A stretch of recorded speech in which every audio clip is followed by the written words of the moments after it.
कारलं म्हणलं की बरेच जण तोंड वाकडं करतात. कारलं चवीसाठी नाही आहे, पण कारलं आपल्या शरीरासाठी खूप फायद्याचं आहे. कारलं हेल्दी आणि पौष्टिक असतं.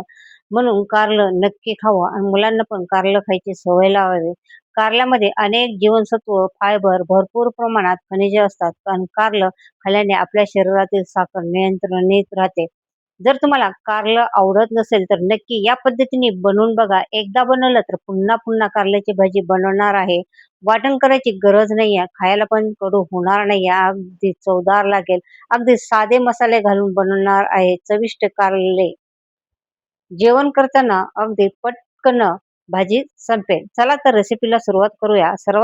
मी 1 पाव कारले घेतलेले आहेत आणि हे कारले लांब कारले घेतलेले आहेत. छोटे कारले घ्यायचे नाहीत. छोटे कारले जास्त कडू असतात. आता कारल्याचा पुढचा आणि पाठीमागचा भाग तुम्हाला कट करून घ्यायचा आहे आणि 2 तुकडे करून आता चाकूच्या मदतीने असे कारल्याचे बी आपल्याला काढून घ्यायचे आहेत. बघा अशा पद्धतीने मी सारे बी काढून घेतलेले आहेत आणि कारले पण कट करून घेतलेले आहेत. बघा आता आपल्याला ते कारल्याचे छोटे-छोटे असे काप करून घ्यायचे आहेत. खूप जास्त पातळ नाही आणि खूप जास्त मोठे नाही.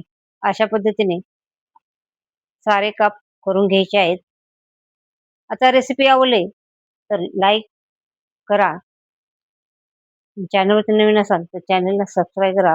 आता एक मोठा बॉल घ्यायचा आहे. त्याच्यामध्ये पाव चमचा इतकं हळद आणि अर्धा चमचा इतकं मीठ घालायचं आहे आणि हे हळद, मीठ हे कारल्याच्या चिप्सला चांगलं असं चोळून घ्यायचंय. याच्यामुळं काय होतं, एक कारल्याला पाणी सुटतं आणि पाणी सुटल्यामुळं त्या कारल्याचा कडवटपणा कमी होतो. आता थोड्या वेळ झाकून तुम्हाला अर्धा तास ठेवायचंय बरं का आणि अर्ध्या तासाने झाकण काढून बघायचंय. बघा कारल्याला पाणी सुटलेलं आहे आणि पुन्हा याच्यामध्ये पाणी घालायचं आहे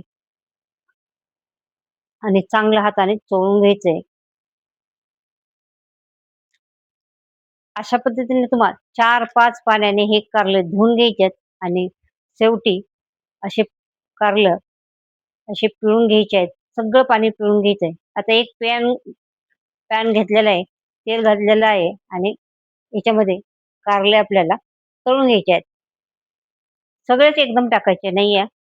आता थोडे-थोडे जेवढे बसतील तेवढे टाकायचे आहेत आणि दोन्ही बाजूने असे थोड्या-थोड्या वेळ असे कारले तळून घ्यायचे आहेत.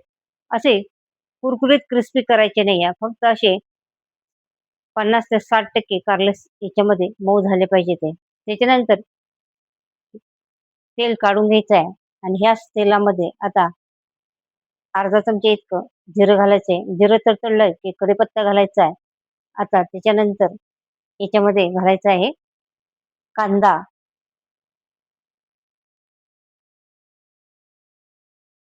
कांदा आता तुम्हाला परतून घ्यायचा आहे. आता कांदा थोडासा परतला की याच्यामध्ये घालायचं आहे एक 6 ते 7 लसणाच्या पाकळ्या अशा बारीक कट करून घेतलेल्या आहेत. अर्धा इंच अद्रक असं ठेचून घेतलेलं आहे. आता पुन्हा एकदा चांगलं हे कांदा, लसूण आणि अद्रक असं चांगलं परतून घ्यायचंय. बघा, तर कांदा लाल झाला की त्याच्यामध्ये घालायचंय पाव चमचा इतका हळद, अर्धा चमचा धने पावडर, अर्धा चमचा गरम मसाला आणि 1 चमचा काळा मसाला. आता इथे तुम्ही लाल तिखट पण घालू शकता आणि त्याच्यानंतर पुन्हा एकदा मिक्स करायचं आहे आणि याच्यामध्ये घालायचं आपण तळलेलं कारलं आणि पुन्हा एकदा चांगलं मिक्स करून याच्यामध्ये घालायची साखर. आता साखर घातल्याने काय होतं, कारल्याचा कडूपणा असतो आणि कडूपणा असा चांगला असा बॅलन्स होतो. थोडासा गोडपणा आणि कारल्यामध्ये कांद्याचं प्रमाण जास्त घालायचंय. आता इथं घालायचंय तुम्हाला अर्धा चमचा इतका लिंबाचा रस आणि इथं जाडसर शेंगदाण्याचं कूट मी वाटून घेतलेलं आहे. ते कूट तुम्हाला घालायचं आहे. पुन्हा एकदा चांगला मिक्स करायचं आहे. कांदा याच्यासाठी घालायचा आहे, की कांदा गोड असतो आणि कारलं कडू असतं आणि त्याच्यामुळं कांद्यामुळं थोडी कारल्याचा कडवटपणा कमी होतो आणि खायला पण टेस्टी लागतं. आता चांगलं मिक्स करून आता बऱ्यापैकी आपलं कारलं शिजलेलं आहे. आता थोड्या वेळ अजून शिजून देऊया. बघा आता थोडं झाकण ठेवून 5-6 मिनिटं कमी गॅसवरती वाफ काढून घेऊया. आता बघा मस्त कारलं शिजलेलं आहे. बघा दिसायला पण किती छान दिसतंय. जेवढं दिसायला छान दिसतंय तेवढंच खायला पण हे कारलं टेस्टी लागतं. अजिबात कडू होत नाहीये. तुम्हाला वाटणार सुद्धा नाहीये, की ही भाजी कारल्याची आहे. एवढी छान लागते. बघा आपलं कारलं शिजलेलं आहे. कारलं खूप असं शिजवायचं नाही.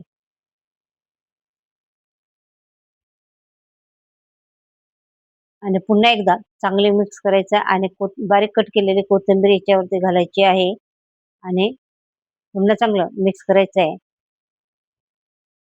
मी ज्या पद्धतीने कारलं केलंय त्या पद्धतीने जर तुम्ही कारलं केलं, तर कधीच कारलं तुमचं कडू होणार नाही हां.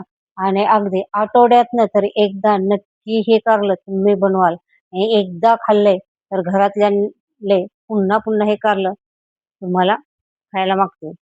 तर नक्की बनवा आणि अशाच किचन चॅनलवरती नवीन असाल तर चॅनलला सबस्क्राईब करा, रेसिपीला लाईक करा, शेअर करा, कमेंट करा. आपण पुन्हा भेटणार आहोत असंच नवीन-नवीन रेसिपी घेऊन. तोपर्यंत तुम्हा सगळ्यांना बाय, बाय. आणि कारलं आपल्या शरीरासाठी खूप फायद्याचं आहे हे विसरू नका. तर नक्की करा आणि कोणी-कोणी केले त्यांनी मला कमेंटमध्ये नक्की सांगा. तोपर्यंत बाय बाय.